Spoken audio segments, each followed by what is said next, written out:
Shalom, selamat pagi Bapak Ibu yang dikasihi Tuhan. Puji Tuhan, pada pagi hari ini kita kembali lagi membaca dan merenungkan kebenaran firman Tuhan. Namun saya mengajak Bapak Ibu, mari kita berdoa terlebih dahulu. Mari kita berdoa. Terima kasih Bapak yang baik. Kami bersyukur ya Tuhan. Dari malam hingga pada pagi hari ini, kami bisa bangun tidur dengan sehat. Itu semua karena berkat kasih Tuhan. Terlebih lagi ya Bapak, ada kesempatan yang sangat luar biasa, yaitu kami akan membaca dan merenungkan kebenaran firman Tuhan. Bapak, bukalah hati dan pikiran kami, supaya firman yang kami baca, kami renungkan, kami dapat mengaplikasikannya di dalam kehidupan kami hari lepas hari. Terima kasih Bapak yang baik, kami sambut firman-Mu pada pagi hari ini, penuh dengan ucapan syukur. Haleluya, amin. Baik Bapak Ibu, tema yang akan kita renungkan bersama pada pagi hari ini yaitu Allah mewariskan, gereja mentradisikan. Kejadian 16 ayat 1 sampai dengan yang kedua. Adapun Sarai, istri Abram itu tidak beranak. Ia mempunyai seorang hamba perempuan, orang Mesir, Hagar namanya. Berkatalah Sarai kepada Abram, "Engkau tahu Tuhan tidak memberi aku melahirkan anak. Karena itu, baiklah, hampiri hambaku itu. Mungkin oleh dialah aku dapat memperoleh seorang anak." Dan Abram mendengarkan perkataan Sarai. Bapak Ibu Saudara yang dikasihi Tuhan, Abraham sudah 25 tahun menantikan janji Tuhan. Ia tentu gelisah. Apakah Tuhan lupa? Atau apakah Tuhan bermaksud lain? Kemudian Abraham berniat menjadikan Eliezer penerima waris. Tuhan kembali mengingatkan Abraham bahwa janjinya pasti akan digenapi. Akan tetapi iman Abraham kembali goyah ketika Sarah istrinya memintanya mengawini Hagar hambanya. Sarah berkata, "Mungkin oleh karena dialah aku memperoleh anak." Dan Abraham setuju. Sangat logis apa yang dipikirkan Abraham dan Sarah tentang keturunan. Bagi orang Israel, keturunan itu lambang berkat, sebagaimana janji Tuhan yang memerintahkan Abraham keluar dari tanah leluhurnya, kediaman orang tuanya, dan pergi ke tempat yang Tuhan tunjukkan. Proses perjalanan sesuai perintah Allah telah ia lakukan. Janji tak kunjung datang. Ada rasa khawatir dan tidak berharga. Kembali ke tanah leluhur dan ke sanak saudara rasanya tidak mungkin. Tetapi berkelana jauh dan tidak memperoleh apa yang dijanjikan Tuhan tentu membuat hatinya berkecamuk. Abraham seakan menemukan jalan buntu. Istilah jalan buntu menerangkan jalan yang tertutup. Tidak ada jalan keluar. Tidak mungkin lagi ada penyelesaian atau solusi. Maju kena, mundur kena. Sebagaimana Daud menerangkan bagaimana musuh sering mengupunnya, bahkan dijelaskan bagaimana niat mereka untuk membinasakannya, sampai diistilahkan dengan memakan dagingku. Daud sudah berada di jalan buntu. Tidak lagi ada strategi dan cara lain untuk bisa keluar dari kepungan musuh yang begitu ganas. Namun sekalipun itu jalan buntu dan Daud berada pada situasi yang sulit, ia berkata, "Aku tidak takut.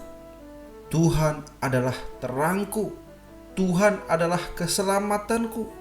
Tuhan adalah benteng hidupku."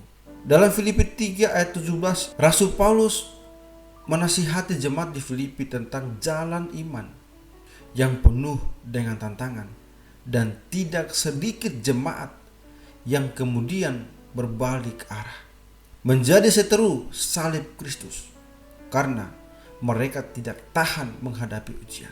Tuhan mereka adalah perut mereka. kemuliaan mereka adalah aib dan pikiran mereka tertuju kepada hal-hal duniawi. Di masa-masa sulit seperti ini, iman kita sedang diuji.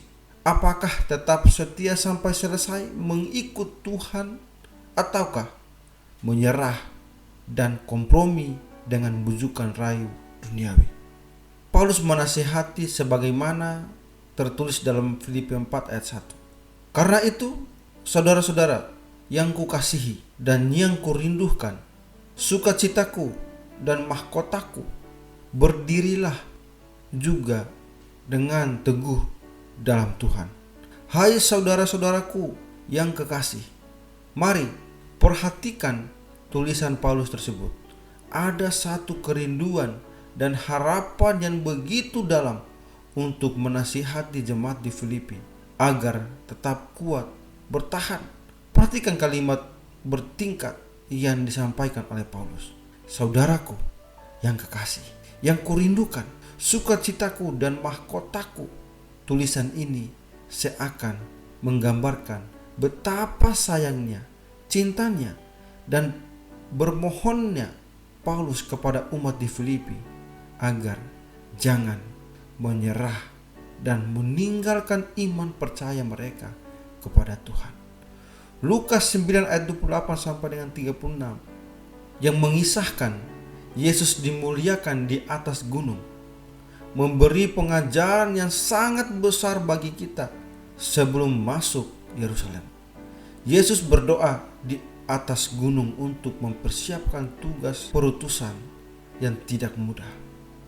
Dalam Lukas 9 ayat 31 dikisahkan bahwa Musa dan Elia menampakkan diri dalam kemuliaan dan berbicara tentang tujuan kepergiannya, yaitu Yesus, yang akan digenapinya di Yerusalem.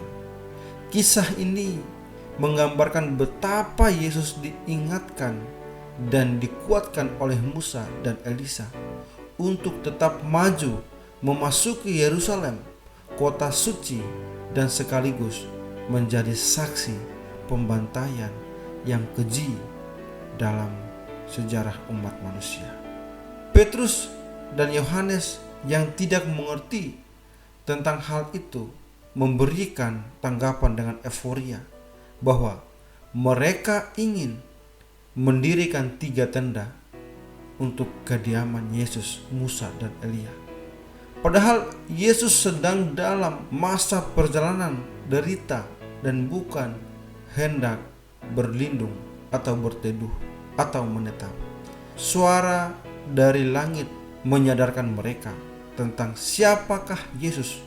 Lukas 9 ayat 36. Inilah anakku yang kupilih, dengarkanlah dia.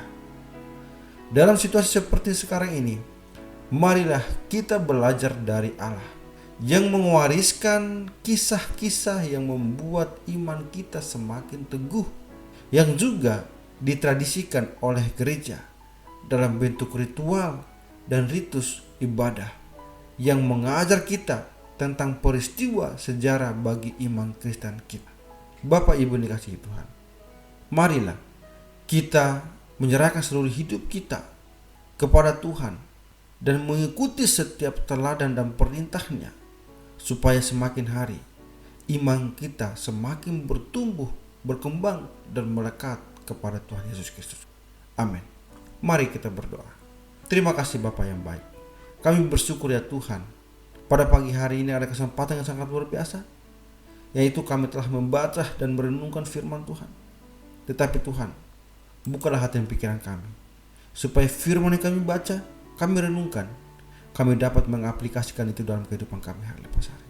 Dan sebentar lagi ya Bapak, kami akan melanjutkan setiap kegiatan kami, aktivitas kami. Tuhan, pimpinlah kami, dan segala apa yang kami kerjakan, kami lakukan, biarlah semuanya itu hanya untuk kemuliaan bagi nama-Mu saja. Di dalam nama-Mu Tuhan, kami berdoa dan kami bersyukur. Haleluya. Amin.